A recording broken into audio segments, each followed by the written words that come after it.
कभी सोचा है कि हम उन मशीनों से जो गियर्स पर चलती थी, उन मशीनों तक कैसे पहुंच गए जो जो हकीकत के नियमों को ही बदल सकती हैं?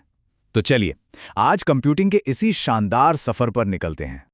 लेकिन देखिए, इस इतिहास में गोता लगाने से पहले एक बहुत ही बुनियादी सवाल से शुरुआत करते हैं। जब हम कहते हैं कंप्यूटर, तो असल में हमारा मतलब क्या होता है? इसका जवाब शायद थोड़ा हैरान करने वाला हो।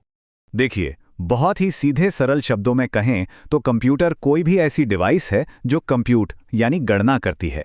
जी हाँ, इसका मतलब है कि वो छोटा सा कैलकुलेटर जो जेब में पड़ा होता है, वो भी एक तरह का कंप्यूटर ही है। और इसी सीधी साधी सोच के साथ हमारी कहानी की शुरुआत होती है, आज से नहीं बल्कि लगभग 2000 साल पहले। आजकल हम जब कंप्यूटिंग के बारे में सोचते हैं तो दिमाग में बिजली और चिप्स आते हैं ना, लेकिन इसकी शुरुआत ऐसे नहीं हुई थी। नहीं, इसकी शुरुआत हुई थी मैकेनिकल गियर्स और पुर्जों से।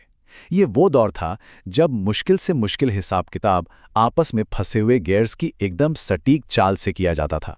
जरा एंटीकाइथेरा मैकेनिज्म को देखिए, 2000 साल पुराना। ये कमाल की मशीन सूर्य ग्रहण और ग्रहों की चाल तक की भविष्यवाणी कर सकती थी। सोचिए जरा।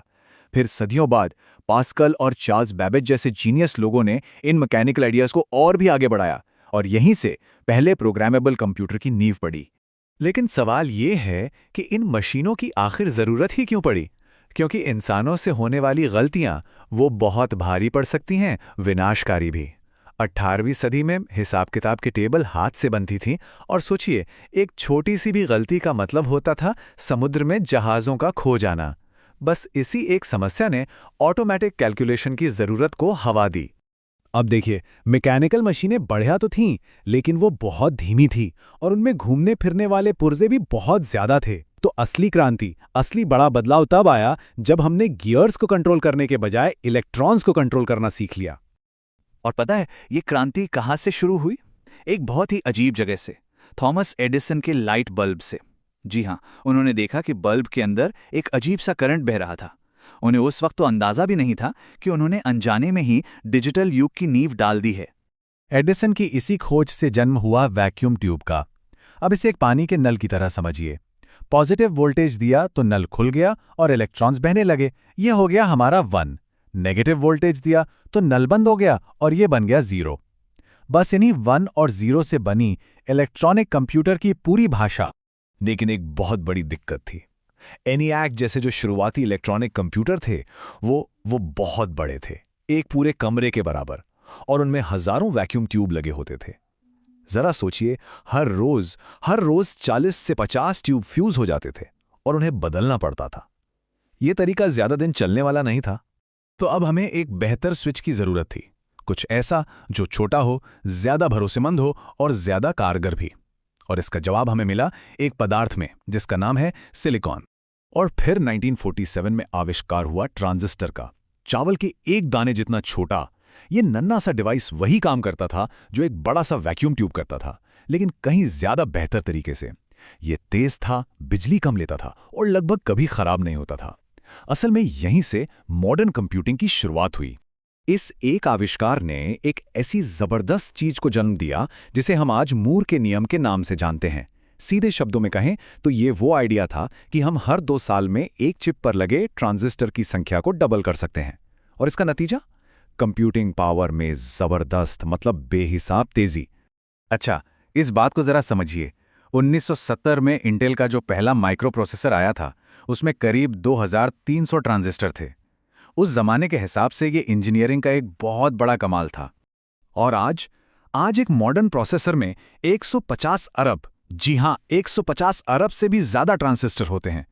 एक बार फिर से सोचिए, 2300 से 150 अरब तक। यह है मोर के नियम की हैरान कर देने वाली ताकत, और इसी ने हमारी दुनिया को पूरी तरह बदल कर रख दिया है। 50 सालों तक मूर के नियम ने हमें ऐसी तरक्की दी जिसकी कोई कल्पना भी नहीं कर सकता था। लेकिन अब फिजिक्स के नियम हमारे आड़े आ रहे हैं। ऐसा लग रहा है जैसे हम एक दीवार से जा टकराए हैं। जरा सोचकर देखिए, ट्रांजिस्टर अब इतने ज्यादा छोटे हो गए हैं, सिर्फ 20 एटम जितने मोटे, कि इलेक्ट्रॉन्स के दौड़ने के लिए सड़क ही बहुत तंग हो गई है। और कभी कभी तो वो रास्ता भटककर इधर उधर निकल जाते हैं, जिससे कैलकुलेशन में गलतियां होने लगती हैं। हम सचमुच में अब एटम्स की सीमा तक पहुंच चुके हैं। और ये ग्राफ बिल्कुल यही दिखा रहा है।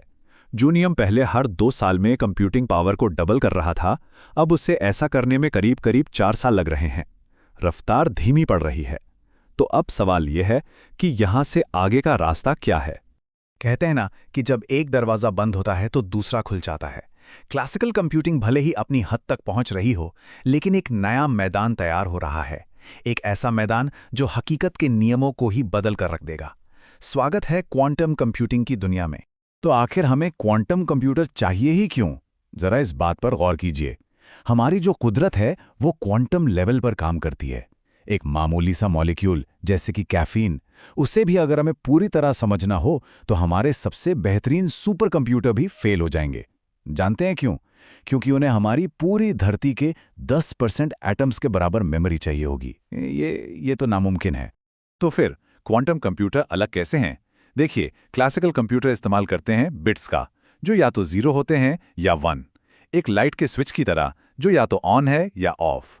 लेकिन क्वांटम कंप्यूटर इस्तेमाल करते हैं क्यूबिट्स का, और एक क्यूबिट वो एक ही समय में 0 भी हो सकता है, 1 भी हो सकता है, या दोनों का मिक्सचर भी हो सकता है। इसे एक डिमर स्विच की तरह समझिए जो बीच में कहीं भी हो सकता है, और यही खासियत उन्हें एक साथ कई सारे कैलकुलेशन करने की ताकत देती है, जिससे उनकी पावर बेहिसाब बढ़ जाती है। ये कितने पावरफुल हैं? अंदाजा लगाइए, गूगल ने हाल ही में एक एक्सपेरिमेंट किया। उन्होंने एक ऐसी प्रॉब्लम ली जिसे आज के सबसे तेज सुपर कंप्यूटर को सॉल्व करने में खरबों साल लग जाते, और गूगल की नई क्वांटम चिप ने उसे सिर्फ 5 मिनट में सॉल्व कर दिया। ये सच में एक गेम चेंजर है। और इस जबरदस्त पावर के जो मायने हैं वो हैरान कर देने वाले हैं।